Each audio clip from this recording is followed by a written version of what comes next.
Hello students, आज हम लोग पढ़ने वाले हैं over valuation and under valuation of stocks. बेटा, गुडविल निकालते समय हमें प्रॉफिट्स की नीड होती है और प्रॉफिट्स हमेशा एग्जैक्ट होने चाहिए ताकि फर्म की एग्जैक्ट और सही गुडविल निकल सके। कभी कभी क्या होता है, फर्म के प्रॉफिट्स जो दिए होते हैं वो सही नहीं दिए होते हैं, मतलब उसमें कुछ टाइप की मिस्टेक्स हो जाती है। फॉर एग्जांपल कि हमने स्टॉक्स का ओवर वैल्यूशन या अंडर वैल्यूशन कर दिया, तो हम लोग समझते हैं कि ओवर वैल्यूशन और अंडर वैल्यूशन क्या होते हैं और प्रॉफिट्स एग्जैक्ट कैसे निकलते हैं। बेटा, मान लेते हैं कि 2010 में फर्म का प्रॉफिट निकला था 15,000 प्रॉफिट फर्म का निकला था 2010 में। और कंपनी कह रही है या फर्म कह रही है कि 2010 का जब ट्रेडिंग पीएल बना था तो हमने उस टाइम क्लोजिंग स्टॉक का मान लेते हैं ओवर वैल्यूशन कर दिया 5,000 से। अब ओवर वैल्यूशन का मतलब क्या होता है, यहाँ ध्यान देते हैं। मान लेते हैं बेटा, ये ट्रेडिंग पीएल अकाउंट 2010 का बना हुआ है, 2010 का पीएल अकाउंट बना है।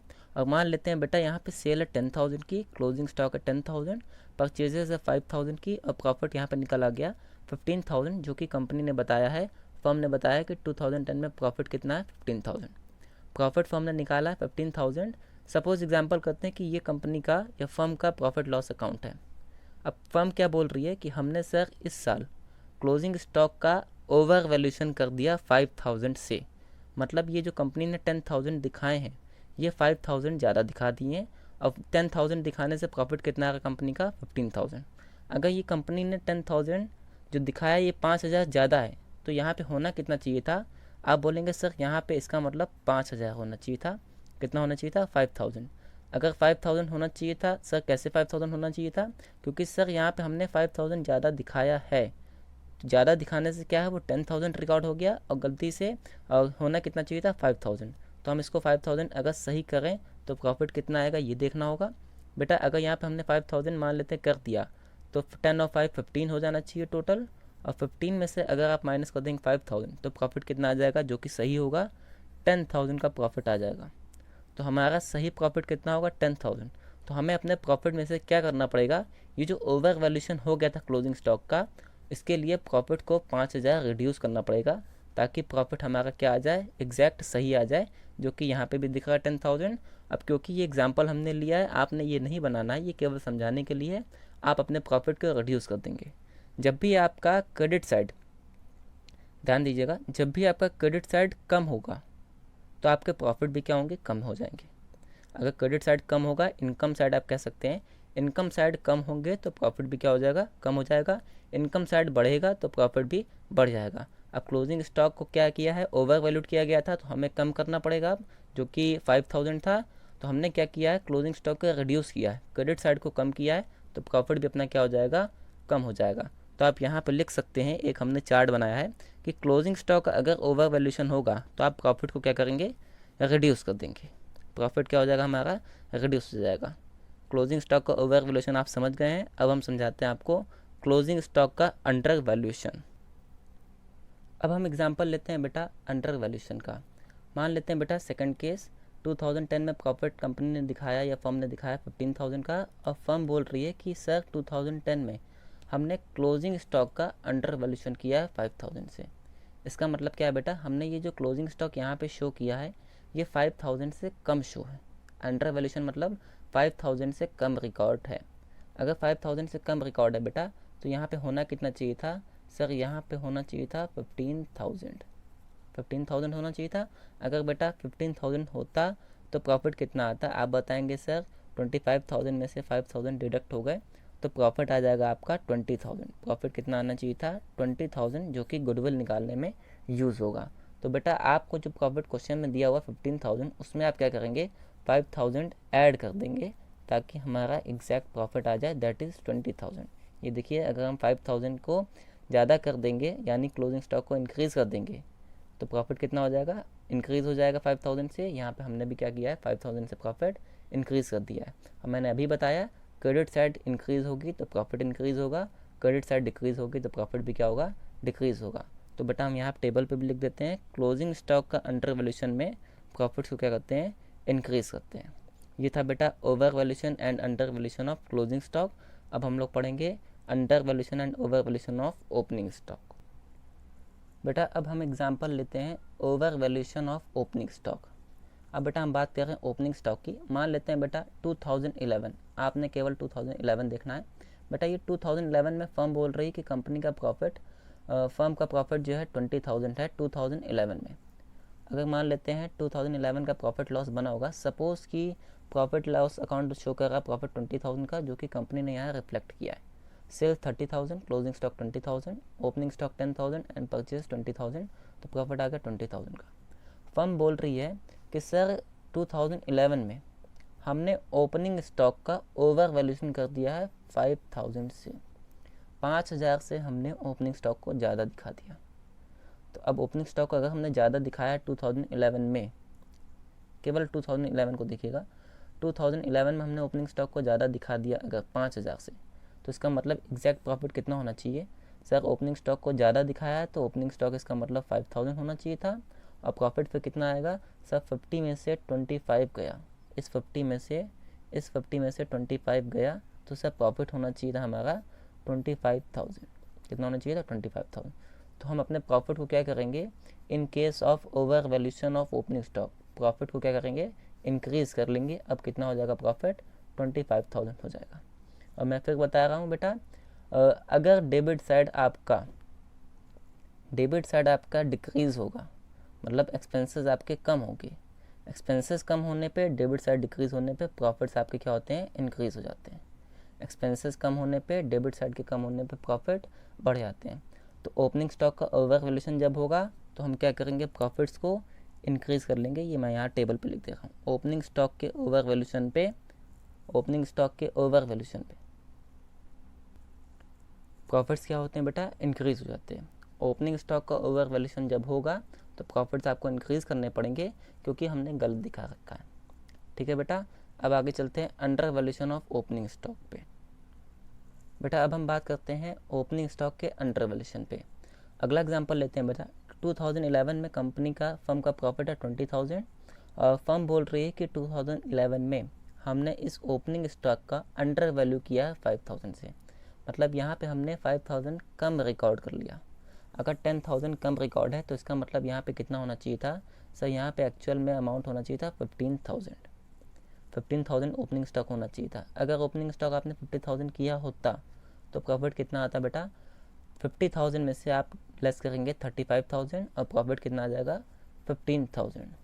और वही ट्रिक अप्लाई हो रही है कि एक्सपेंसेस साइड अगर आपके इंक्रीज़ हुए तो प्रॉफिट क्या होंगे? रिड्यूस हो जाएंगे। एक्सपेंस साइड मतलब डेबिट साइड आपके बढ़े तो प्रॉफिट्स क्या हो जाएंगे? रिड्यूस हो जाएंगे। तो प्रॉफिट हमें यहाँ पे भी क्या करना पड़ेगा? रिड्यूस करना पड़ेगा, ताकि एग्जैक्ट प्रॉफिट आ सके, दैट इज़ 15,000।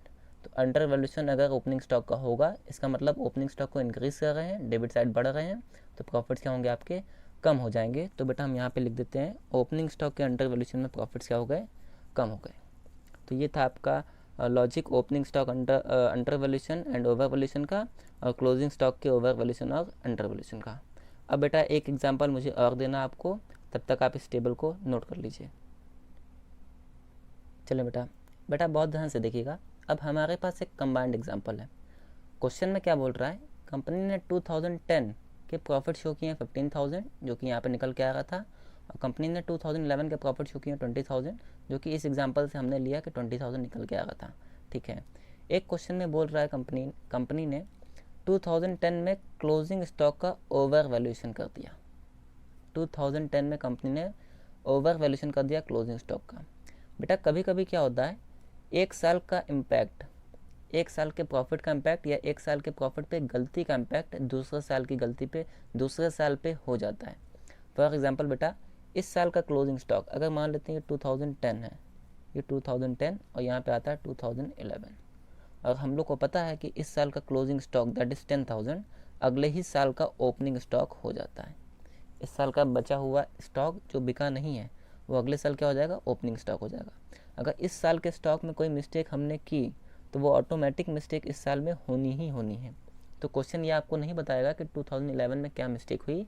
इन केस अगर 2010 के क्लोजिंग स्टॉक में कोई मिस्टेक हो गई है तो ये साइलेंट है कि वो मिस्टेक अगले साल भी ट्रांसफ़र हो चुकी है, दैट इज़ 2011 में। तो आप अलर्ट रहिएगा।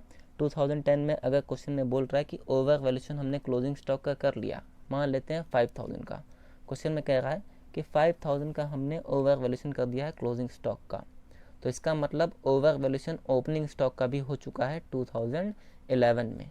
तो एक साथ हमें दो गलतियों को सुधारना पड़ेगा। देखते हैं कैसे सुधरेगी। 2010 में फर्म कह रही है कि ओवर वैल्यूएशन हुआ क्लोजिंग स्टॉक का, मतलब हमने 5000 रुपये ज़्यादा रिकॉर्ड कर दिए, तो 5000 यहाँ पे कम करने पड़ेंगे, 5000 यहाँ पे भी कम करने पड़ेंगे। अब क्योंकि बेटा इनकम साइड कम हो गई, इनकम साइड कम हो गई तो प्रॉफिट भी क्या होंगे आपके, कम हो जाएंगे। तो हमें इस प्रॉफिट से 15000 के प्रॉफिट से क्या करना पड़ेगा, 5000 माइनस करना पड़ेगा ताकि एग्जैक्ट प्रॉफिट आ सके, डेट इज़ 10000। और वही मिस्टेक यहाँ भी हुई है, ओपनिंग स्टॉक का क्या हो गया, ओवर वैल्यूएशन, तो 5000 यहाँ भी कम करना पड़ेगा।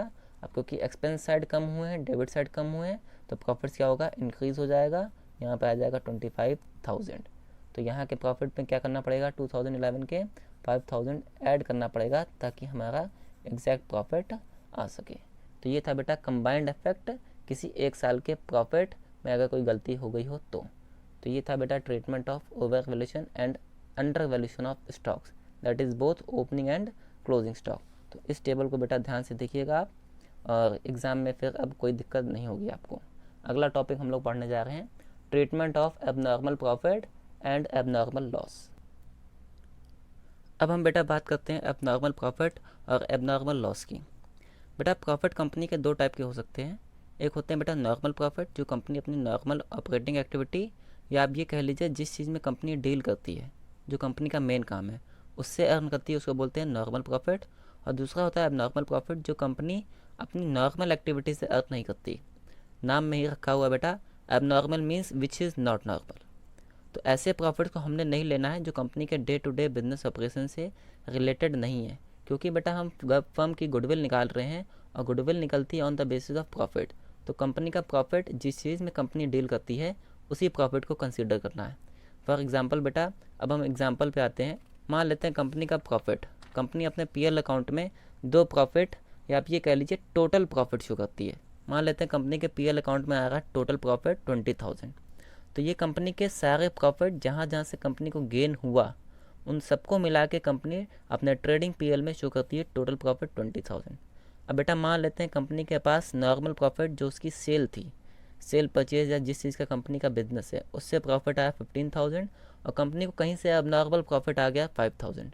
मान लेते हैं कंपनी ने कहीं कुछ इन्वेस्ट किया या आप ये कह लीजिए कि इंसिडेंटल प्रॉफिट हो गया, जिस चीज़ का कंपनी का मेन काम नहीं है उस चीज़ में प्रॉफिट हो गया कंपनी को 5000 का। तो कंपनी अपने पीएल अकाउंट में क्या शो करेगी कि हमारे पास 20000 का प्रॉफिट आ गया। अब हमें क्या चाहिए, कंपनी की गुडविल निकालनी है, तो हमने केवल नॉर्मल प्रॉफिट को कंसीडर करना है। तो ऐसे प्रॉफिट्स इंक्लूड नहीं होते हैं। तो बेटा कंपनी आप ये कह लीजिए फर्म अपने क्वेश्चन में कहेगा कि 20000 का फर्म का प्रॉफिट है जिसमें से 5000 एबनॉर्मल प्रॉफिट इंक्लूड है। तो हमें क्या करना पड़ेगा, इस 20000 के प्रॉफिट से 5000 को डिडक्ट करना पड़ेगा ताकि हम आपका एग्जैक्ट जो नॉर्मल प्रॉफिट है वो निकाल सकें।